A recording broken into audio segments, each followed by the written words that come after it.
Hello and welcome to a new episode of Her Voice, the program made for women by women. Every single human being has a right to knowledge and education. Knowledge is an acquisition. It's means of achieving human development as it enlarges capabilities and widens the horizon of choice. Human beings cannot develop the mind, soul, heart and brain without education. Education allows an individual to develop intellectually and apply skills that have learnt that will allow for enrichment of life. If we do not progress forward to the future and educate, we are limiting the potential within ourselves to achieve expansion of our ideas, ideals, understandings and activities in our daily lives. Educational development is about allowing people to lead the kind of life that they choose by providing them with the tools and opportunities to make those choices. But what happens when the education system fails? Who do we start blaming? Do we blame the parents, society, government, or the school? Educating the Middle East is what we will be debating in today's episode of Her Voice, so stay with us.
A truly intriguing video that does make you wonder, doesn't it? Bearing in mind that it's been recorded a few years ago as well. I would like to welcome in the studio with me today, my first guest is Dr. Nadia Al-Khouli. She's the cultural counsellor at the Egyptian Embassy in London and honorary chairperson of the Egyptian British Education. So welcome. And I also have Diana is a dean. She's a master's student at the University of London. Welcome to the show. Thank you. Dr. Nadia, how would you describe the present education system in the Middle East? How would you describe it? Well, of course, in the Middle East at large, there are problems with education. Basically, we are in dire need of reform. We have a large number of students all over the Middle East. About Egypt specifically, we have 65% of the population are under 25, which means that we need more schools, we need better programs, we need a lot of funds, we need to improve the infrastructure.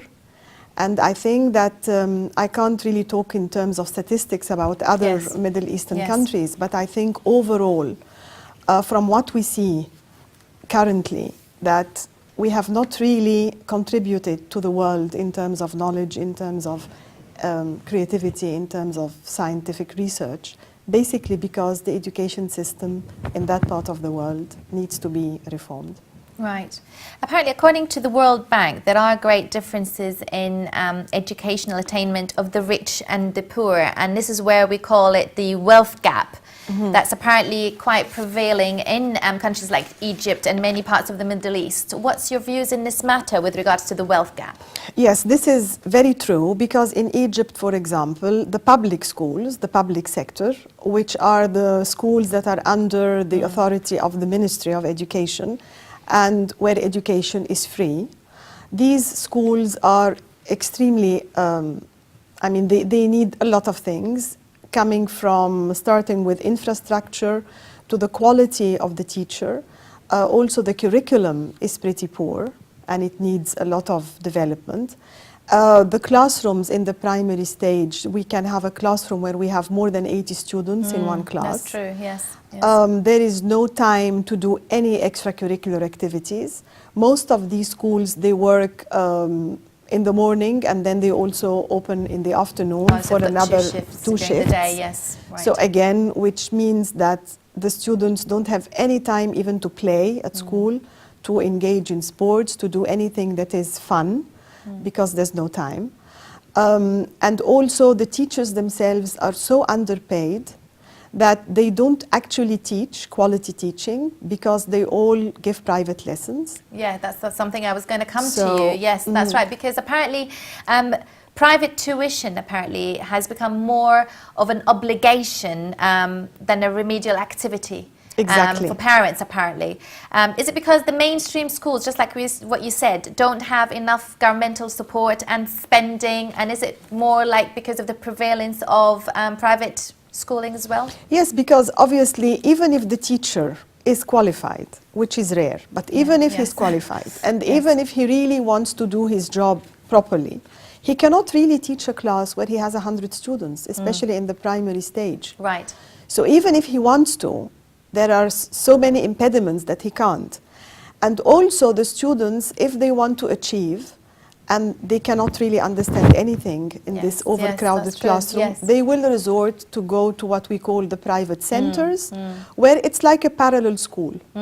And in important years, where there are national examinations, we find that most of these students don't even bother to go to school because they're not going to learn anything, so they go to these centers. Right. So this has become a burden on the middle class because it means that the families have to pay the school fees, even if they are minimal, and they also have to pay the private tuition, which is quite expensive. Right. Diana, as a woman that's been brought up and raised in the UK, but comes from a Syrian background, would you send your children to mainstream comprehensive school or a private school? And why would you do that?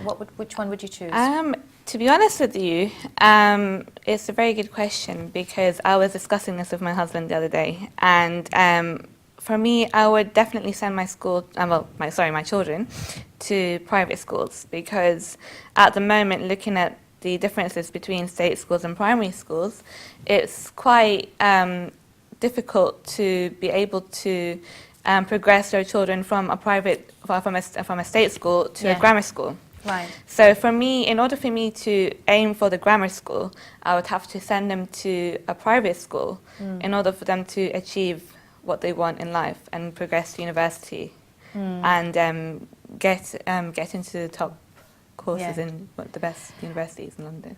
So do you consider yourself then lucky having been educated in the UK rather than in the Middle East? Because obviously you've chosen to live in this country, and therefore you have now just said chosen to actually send your children to a private school. So do you consider yourself lucky to actually have these choices here rather than what's happening back in the Middle East? Well, I myself, I didn't go to a private school. I went to a public school. And yet you want to send your children there? Yes, well, of course. you're entitled to be, yes. Yes, of course, because I went to an all-girls school, Yes. but it was a state school. Right.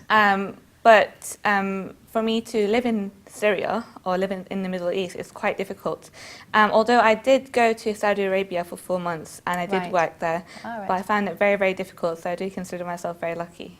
Yes. in the UK. Okay. Well, how about we watch this video together and listen to the views of 2 female students that Her Voice met when our reporter Redina asked them who do we blame when children's education fails? So let's watch this together.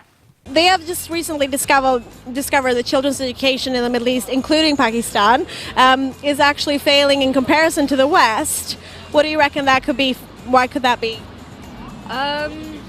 I think it's just the lack of importance given to education. I think although it's developing, Pakistan, India, Middle Eastern countries, they are developing. However, it's always that sense of education's not really a priority because there's so much else going on.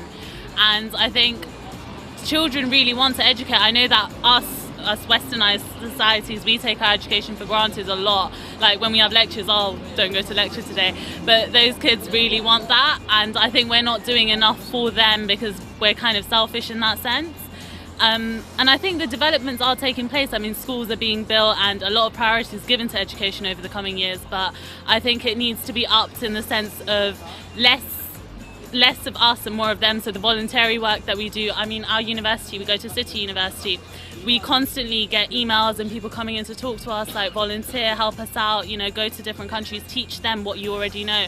I think we're taking part this summer. I'm going to India and where are you going? I'm going to Pakistan to go do some voluntary work Yeah, there. so things like that. You teach. Yeah, so we do teach. We're still doing undergrad, but obviously the younger children, I think they were around 10 years old, my bunch are 10 years old, so we're going down there to just help them out and actually provide resources and see how they learn for us to actually make something of ourselves and to, you know, give it back. In a way, Yeah. help out type of thing. Yeah.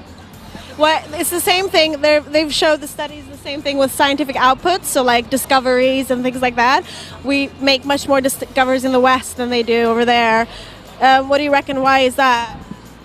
I think that's because maybe like certain areas they don't feel that the children, they'd rather have them out doing something else rather than focusing on their education. Whereas in certain areas, them trying to put the promotion schemes are trying to push the children into education, showing them the value of what education could take them. Whereas some children, they don't have that opportunity to be able to go to school. Their parents are more focused on them helping out at home, getting the water and stuff like that. So they don't get the chance to be able to help themselves. And I think it's just a basic lack of resources, once again. The resources we have here, our technology and the support we get from our government. I mean, we can take out student loans whenever we like. For them, that financial help isn't that easy. It's not that easy when your families are struggling for survival, and then educating children on top of that is just like a really hard thing to do. And obviously education is important and it's being understood, but it's just they don't have the level it should facilities. be, Yeah. In terms of, interested you brought that up, government or private, got some music going? Is that okay? All right. Private tutoring, have you guys ever been privately tutored? I have been private tutored. Actually, I went to a state school myself, but I spent 2 years in a private school and my fees were around £9,000 a year. And I only went to a private school for like a year or so when I realised that, you know what, there's not much difference. I actually understand that when a child wants to learn, despite the kind of education they get, it's possible, it's not impossible. But the fact is that they don't even have that basic level of resource, and we can't really help in providing them unless we're willing to share what we have. So once again, I think it's not a matter of choice that they're not doing anything about it. It's just the fact that it's a helplessness that they don't have the correct materials to be able to do it. As many opportunities as we do here out there, because obviously we've got so many opportunities from the moment children have to stay in education until they're 18 here, whereas over there they don't have to. It's not compulsory for them to be in education, for them to get where they want to be going. At the moment, all they can focus on is their family and what's going on around them, not focusing on in a couple of years. It's a matter of choice. So they don't have the choice. It's not, oh, should I go to school or maybe I can just stay home. It's that I can't go to school because my parents need the money, I have to work for it. For us, it's, oh, you know what, my mom's making me go to university, she wants me to get a degree, let me get a degree. But I really think sometimes when you watch, like I've watched a couple of documentaries on children and how they educate there and the facilities they have. I've seen children like literally sitting on the floor and trying to write. They don't even have things such as like light bulbs. Like we make so many discoveries, yet we can't do anything for other children who want to be able to discover that stuff, who have incredible potential, just can't be recognized. So finally, the ultimate responsibility. I mean, you're mentioning a little bit that it's also a little bit our responsibility to kind of give back. Who else and what else is responsible when a children's education fails, really? I feel like the government should put in more schemes like out there to be able to push the children rather than focusing on getting money for the family, rather pushing them towards education and giving the children the opportunity to be able to be like, oh, I could go to school today, not being like, oh, I don't know what school is, I don't know where I could go get that help to push themselves towards a future, really. I think in developing countries, I think that when we focus so much on the development of the country as a whole, we tend to neglect the little individuals involved. So because of the development in, say, technology and all, it's not really being put to a correct use, if that makes sense. So it's mainly in the wider prospect, but it's not really looking at education itself. It's not really focusing on what do the children want. And when the children do strive for education, I don't think they get enough chance to, because it's just out of their reach. It's out of their grasp. Yeah. Yeah. And you guys, you were private tutor, but you weren't private tutor at all? No, I was just in normal schools throughout my whole. I was given private tutoring in like certain subjects such as like German, or to get the grades that I needed for university. But otherwise, it was just down to me at school trying to put in my own work at home. Really, I taught myself off like the books. Personally, I think private tutoring, as much as it is made out to be as helpful and all, I really think it's up to you. I think when I was at a private school, I think it stressed me more than it helped me. I felt like a lot of pressure was put on me. And when I went into a state school, obviously the surroundings were much more different. I was given less attention, but that kind of drove me, because I'm really competitive naturally. And it drove me that in order to get a good education, you have to be determined to get it. You can't force a child to educate. And the fact is that in countries in the Middle East, in Pakistan, in developing countries, they're not forced, they want to learn, they just don't have the correct resources, facilities, which we can provide if we actually wanted to help them. Dr. Nadia, the young lady in the video commented about how education in the Middle East and Asia is not a priority because apparently there are more important things to worry about other than education. What's your views about this? I think this is very true before the Arab Spring. But I really believe that now there is a very, very strong political power to try and do something regarding education. Because obviously it's the only path to reform. So I think that now things will begin to take a different turn. And also it will encourage the civil community, the civil society, to also help the government. Yes. Because it's becoming, at least in Egypt, like a national project now. Right. Everybody wants to invest in education. We have a real interest from the politicians as well. So I'm optimistic that finally it will be good. I hope so, I really do. It has been highlighted that the traditional ways of teaching children in countries like Egypt, for example, and even in the Gulf regions, are still implemented despite the introduction of new resources and learning styles that would allow more engagement and independent learning to take place in the classroom. Why are they not shifting and keeping up with technology? I think, there will be attempts now to do that, because for the longest time we have been really focusing on rote learning, memorization.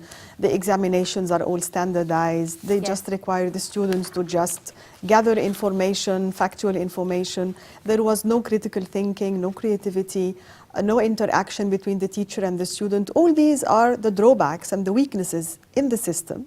But hopefully now, with this political will and this real serious intention of development, that naturally technology is going to be a great help, because through the internet and virtual environments in learning, these things are going to be implemented. We already started having schools, what we call the experimental schools, the government schools, and also the STEM schools, where they focus on sciences and mathematics. All these schools are now following the very recent pedagogical methods, and they are using technology and the internet.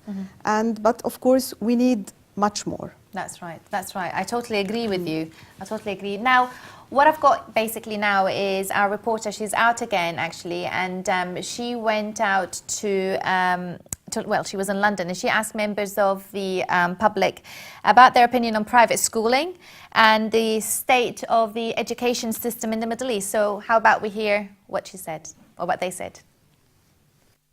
I don't know exactly, because I see this everywhere. For example, before London, I'm resident in Brazil. So in Brazil, I see this a lot. Many children in the street.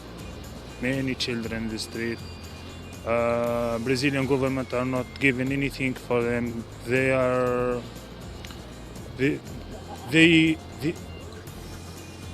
needing to eat, to rob and to sell drugs and to use drugs. And here as well I see, but not so much. I don't know, because maybe I don't know. I don't have long time in London. I see in France, I see in Holland, I see in Russia. In Russia it's very big. So I think it's government responsibility. It's government responsibility. Do you think that the biggest responsibility when children's education fails is in the government's hands? Yes, because we can't say it's the parent if the parent doesn't have a job to take care of the kids. Because kids, when he came alive, he need good education, he need good school, he need good health, he need to buy this, buy that, milk, this, that. I have children and I know. So because so the government will give a benefit, will give for the kid, will give need to give a job for the parent to work, to have to give more better life to the kid, you know. I think they should open some nice schools over there, because they lack some good education over there, because the rich people, they go to special schools over there and private schools, but public schools are not that good over there in Middle East especially. What do you think? There's also a gap in scientific output, and actually I think Pakistan is a part of that gap, where there's sort of more scientific innovations from the West than East Asia and Middle East and stuff. What do you think? Why do you think that is?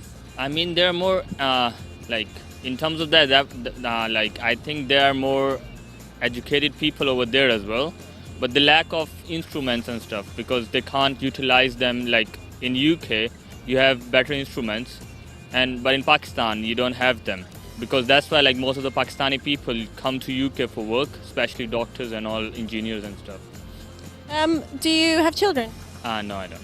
Have you yourself ever been privately tutored? Yes, I have. What do you think about private tutoring? Private tutoring is, if you're not getting better education in the schools, then of course you'll have to go for that. Do you think if a state school is sort of good, then you prefer that? Or sort of when you have children, would you sort of rather have them private tutored? Or? If my children are getting education, if I'm satisfied with their education in the schools, then I won't go for that. But if I'm not satisfied, then I will obviously go for private education. Transparency. If there is no transparency, there is no advance, there is no knowledge. you stick in old age. Who do you think is responsible when children's education fails? Families, primarily families. If they try to impose on child's, some knot that doesn't let them to, go forward, it's their responsibility, parents. What about private tutoring? Do you have children? Yes, Have they been private tutored or sort of state school? they've been on state school, but that's different. As I'm from Portugal, I think it's open and it's up to the families as well to intervene in schools and try to change some things that they don't agree with. I would like to welcome on the show today via Skype Mrs. Linda Clifford, a second deputy principal at Dera International School in Dubai. Linda, welcome to the show. Hello, how are you doing, Dinah? I'm very well, thank you. Hope you're well. I'm good. I've been... Fantastic. Linda, you've been working at your present school for around 10 years now. From your vast experience, how would you compare the education system between an Arab country such as United Arab Emirates and the developing countries? I think that hearing what I've just been listening to, I think that we're very fortunate in the Middle East, and particularly in the country of Dubai, and the country of the UAE in Dubai, because there's such vision for all nationalities that are here. As you know, it's a huge expatriate population, and in our school itself, we have 80 different nationalities there, and our Sheikh Mohammed Maktoum wants to make sure that Dubai and I guess the UAE is put on the map educationally wise, and we're very fortunate that the system is encouraging that. It's two different types of systems, and I think that's what's hard to understand, is really the government system is for the Emirati people, and the rest have to be educated privately. So everyone has to pay for education here, and it's very tiered.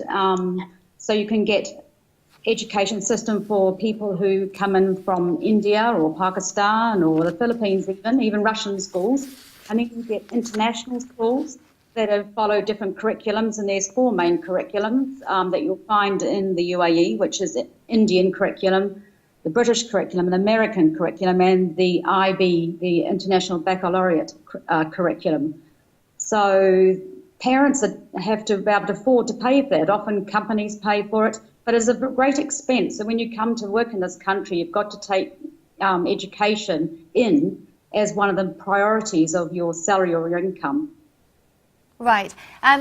In terms of segregation, the segregation of children right from primary up to secondary school, do you think it allows both girls and boys to perform better and achieve better results? Because normally, well, apparently research suggests that is the case. When our school was first built and it was going to open, it was going to be one side of it was going to be for the males and one side was going to be for the females, with the primary school underneath and the secondary school on top. Within about 12 hours, I think this was made into, was desegregated, so to speak, and a co-educational school. The school is 60% Muslim and the rest are non-Muslim of various religions or so forth. And I don't see any difference. We have in our system as a British school, but we also have in our senior school, which is for our post-16, which is years 12 and 13. They do the IB diploma. And our top student last year, which is the possible mark you can get, is 45, and it was a female, and it was a girl from Lebanon who is now at Yale. So I would say that really in our school, and in particular that everyone's treated the same, that girls have as much opportunity to achieve, and our results prove that, that there is very little difference, and it's in maths and physics and science and English and in the arts and the humanities as well. So, in fact, all nationalities and all sexes get every equal opportunity, and I'm really delighted to be able to say that our people from the Middle East, who we have many, from all the Middle East areas, they really want their females, their girls to achieve. They drive it forward now. They know this is where education is going, and they've got to be educated to actually stand up for themselves in the Middle East and be leaders of tomorrow. It's good to hear that. Do you find that teachers of one culture teaching students of another culture may not understand how their students think about concepts and problems, in your opinion? Yes, it's a good question. And most of our teachers in our school come from the UK, and we have a few sprinklings of different ones around the world. But the interesting part is our Islamic and our Arabic departments all are teachers from Egypt or from Lebanon. They are amazing people, Syrian refugees and teachers who have actually come on board. They're just as much respected and so much part of our community and culture. And what we do, we as part of our ethos of the school, we actually encourage all nationalities to work together, to understand each other. And I think we all go through, all the teachers who come to our school have a orientation week, and we're taken to a mosque. They've taken and learned how Emiratis, how Muslims believe, and how we should respect that sort of type of thing. And for that helps us understand the issues and of the cultural understanding and Islamic values that we need to actually appreciate where we are working and living. Yes. Just one more final question. The new culture of using social networking and internet technology has swept countries like the UK, where students use the tablets and iPads to teach themselves the subject by watching maybe a tutor-led video and working through online software. How much of this has been implemented at your school?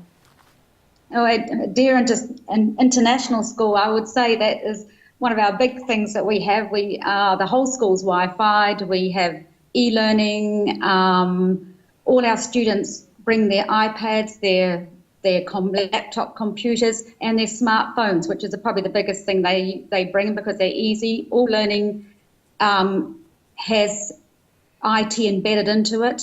I teach a philosophy course, a theory of knowledge, and for the IB for our years 12 and 13. And, any research they might be doing, they all get out their smartphones there and they just work immediately, get onto the net and work. But of course, my role as the deputy principal, as pastoral, brings those issues with us. And I think that's the most scary part. And I would say that the Middle East are naive in the sense that they have this access to the world, but they don't know how to manage it. And one of the problems we have now in cyberbullying is one of the biggest issues that I think we have is the problem is the fact that they don't know how to correct and narrow down information that comes from the world in. They haven't learned how to deal with that. They have problems with social media and trying to actually strive to help the people cope and students cope with it is probably the biggest challenges that we have got now, and actually using it usefully and wisely. I totally agree with you. It is a challenge actually, not only over in Dubai, but it's actually over here in the UK, and it is quite a common one. Linda, Clifford, thank you ever so much for joining us today, and hopefully we'll speak to you again soon. Thank you very much for inviting me. No problem, you're welcome. Please join us for more on this topic after this short break.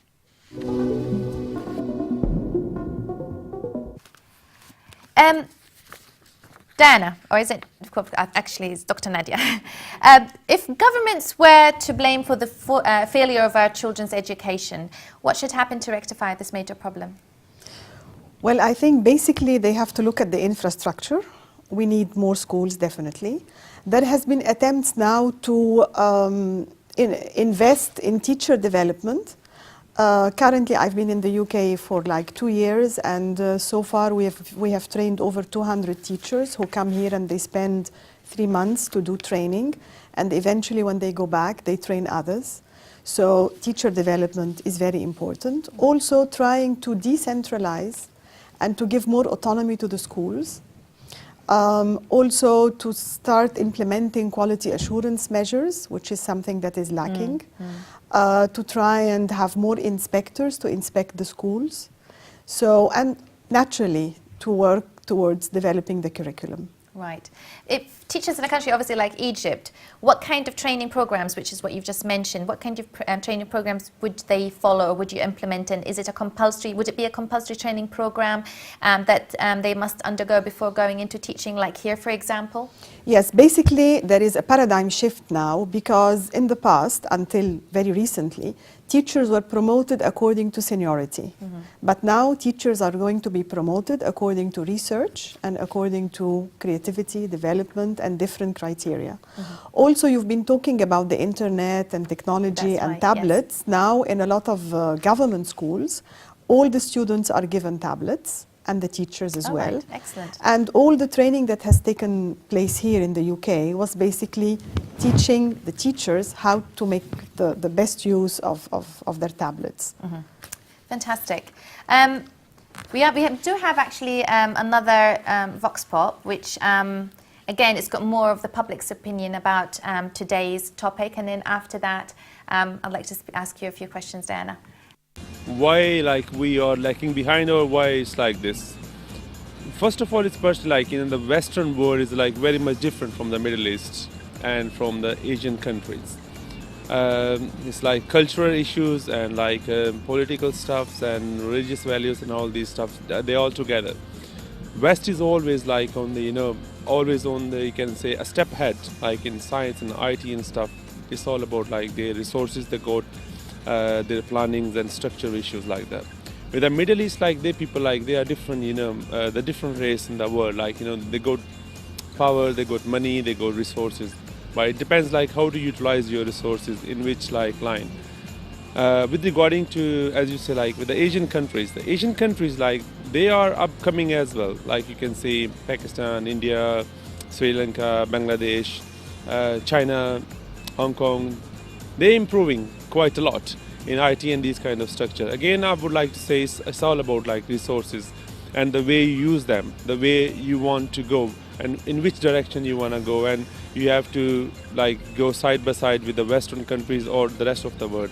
I personally think it's responsibility, the first of all, it says like charity begins at home, the parents and the people who got money, resources.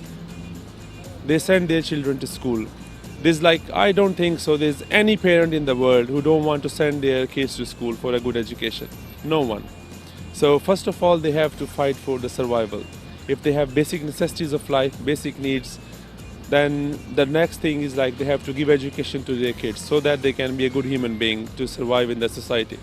So the people who got money, they send their kids all over the world to get education. The people who don't have money, they can't send them anywhere.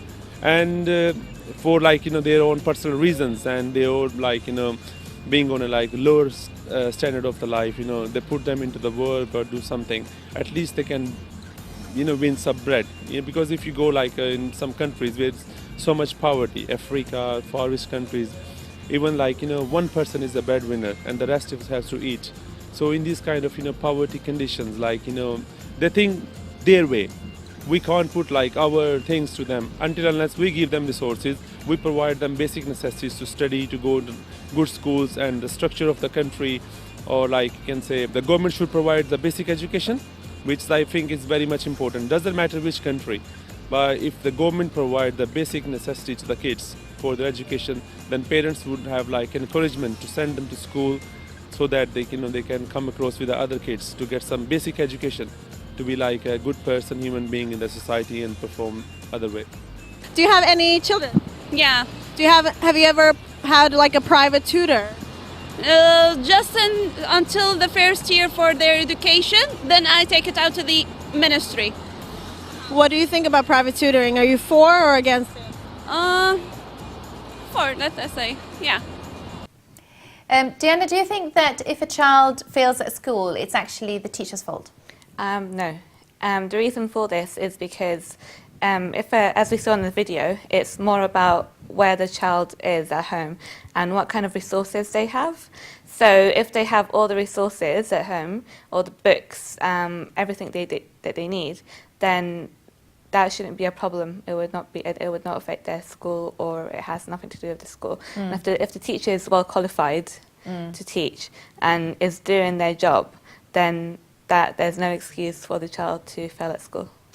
And what about children of special needs? What privileges do they have here that a child, say, in the Middle East doesn't have?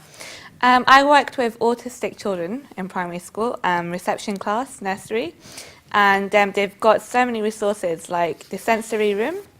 They have picture methods where they can express their emotions. They can communicate with each other through pictures. And the teachers, there are so many teachers out there who are there to support the children as well. So economic-wise, the UK is ready to help children who have disabilities, especially with autism, to support them at school and the Middle fantastic. East. Well, Yeah. that's good to hear. I've actually got Dr. Hilmi Nejm. I would like to welcome to the show. He's a consultant psychiatrist at Basildon University Hospital and the chairman of the Transcultural Psychiatry Special Interest Group at the Royal College of Psychiatrists in London. Welcome to the show, Dr. Hilmi. Okay. This show. You're more than welcome. As a psychiatrist, Dr. Hilmi, and from a clinical point of view, who do we educate and where do we start? Is it the mother, the home, the teachers, the government, or society? I mean, as you know, education is a learning process. And if you define learning, it is some sort of permanent change of behavior due to prior experience. And if we take our life, we start to learn from we were born till we die. So, and the first steps we start to take, and the first words we learn is from the house. So education is some sort of a cycle. So it starts from the home, ends up in the playgrounds, and also in the workplace and everywhere. And through this process, everybody has to contribute. Right. Yeah. I see. Dr. Hilmi, children in many parts of the world, and especially in developed countries, have a dedicated curriculum about building and strengthening their character to be able to face the real world, while children in some rural areas in the Middle East are driven and led by their teachers, community, family, etc. What's your views in this matter? I think it is very important because at the end of the day, especially in the Middle East, the child is a receptive individual. He just has to accomplish what parents and teachers and everybody else has to dictate on him. He hasn't got any opinion to say. And if he doesn't conform, he's going to be considered as naughty and he will be punished. For that reason, there is no autonomy. And this makes the individual grow with lacking self-confidence and inability to express himself. And we found our children, and I talk about a lot of people I know, when we came to this country and we saw people talking freely and so on, we were very surprised because we were brought up, if an adult talk, you have to keep silent. And this is not good. While here, they build up the confidence in the child from the start. And this is very important. And they also teach him autonomy. And this is important also. While in our countries, you have to be either a doctor or an engineer, and you have to study and memorize books and books and books without any chance of you to develop your artistic skills or your athletic skills or whatever. If you want to play sports, this is waste of time. If you want to listen to music, this is not good. For that reason, the individual is not going to have an open mind, and he is going to be confined in this space. For that reason, he wouldn't be normal development. That's wonderful. Thank you very much, Dr. Hilmi Nejm, consultant psychiatrist at Basildon University Hospital. Thank you for joining us today. We really appreciate it. Okay, no problem. Thank you. Dr. Nadia, one of the opinions that we heard in the Vox Pop stated that there should be an open system where schools should allow families to intervene if they don't agree with schools' academic decisions or teaching. What do you think of this idea? Well, I think that in most schools there is something called the Parents' Council, where parents are asked for their opinion in certain things. But naturally, the final say has to really be the schools, because you can't guarantee that what the parents are saying is always the correct thing. But it's very important to engage them, because they can also help in reading programs. They can help in if there are certain weaknesses with certain children. So if mothers or fathers, if they have time, they can go to the school, they can help. So I think it is important to engage them, yes. Right. Diana, your experience working in Saudi Arabia as a university lecturer, how did you find the general ways and styles of teaching that were implemented at higher education? In each class, I had about 8 or 9 classes to teach. And in each class, there was about 52 students in each class, 52 girls. And it was quite difficult to fit in 52, 53 girls in each class because the rooms were small and they were too hot. Right. So I was also coordinating the 4 language skills, the reading, writing, listening and speaking. So having about 12 teachers to coordinate with and to mark exams, and also to teach about 300 girls in 1 year was very, very challenging. And especially it was because it was the first year before they start their A-levels. So it was preparing them to go into A-levels and start their year, and it was very, very difficult to teach. Right. So how did you find the comparisons, though, between the higher education there and here? Is it better here, or is it better over there? Or? Of course, because here it's a lot more organized. When you're teaching in Saudi Arabia, you do things ongoing, so you do things one step at a time. You don't plan ahead for what you're doing, what you're teaching. Yes. So you don't have regular meetings as you do here in the UK, and the curriculum is done. Something new is added every day. That's excellent. So, yeah. That's excellent experience. It sounds like it. Yeah. Dr. Nadia, can you tell us a bit about the Egyptian British Education Association and what are the objectives? Okay, we started the association because we felt that there are a lot of Egyptians and a lot of British people, obviously, and also the Arab community here, who are very eager to help with the reform of education in Egypt. So basically, through my position as the cultural counselor, I work very closely with the government, with the Ministry of Higher Education and the Ministry of Education. So we're trying, through the association, we have helped the ministry to choose the best universities here and the best institutes for the teacher training groups that come. So far, as I said, we had around 200 teachers who came. Also, we are trying to send trainers to Egypt, because again, this is going to be, it will have a bigger impact and it is less costly. Right. So that's regarding training teachers. Also, we're trying to use the expertise of the educators here to help with curriculum development. Right. Because this is something that we are in dire need of. So what do you foresee happening in the future of the education system in Egypt and its surrounding countries? What do you see happening? What do you foresee happening? Well, as I said before, because there is this political will today, I am very optimistic. And I think that really we have no choice. Yes. We either go for reform or then we have no chance. That's true. No, I like being the optimism there.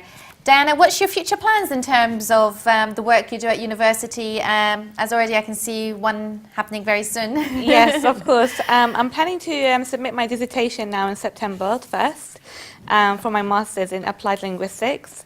And I'm also going to start my PhD next year, which is also based on applied linguistics. Fantastic. But in between, I'll be working as a research associate at Birkbeck College, University of London.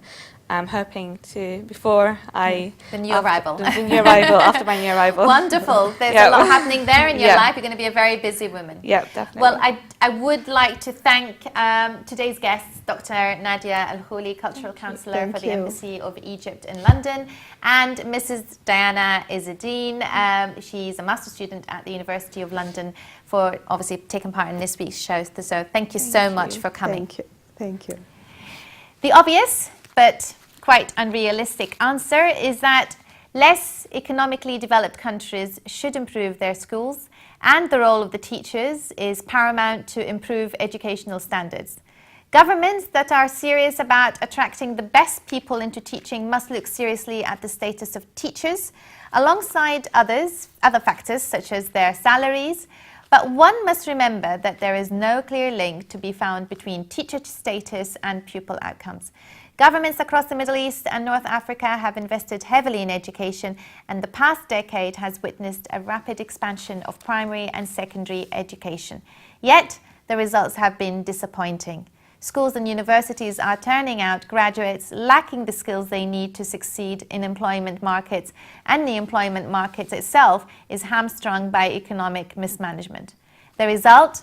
High levels of education with mass unemployment.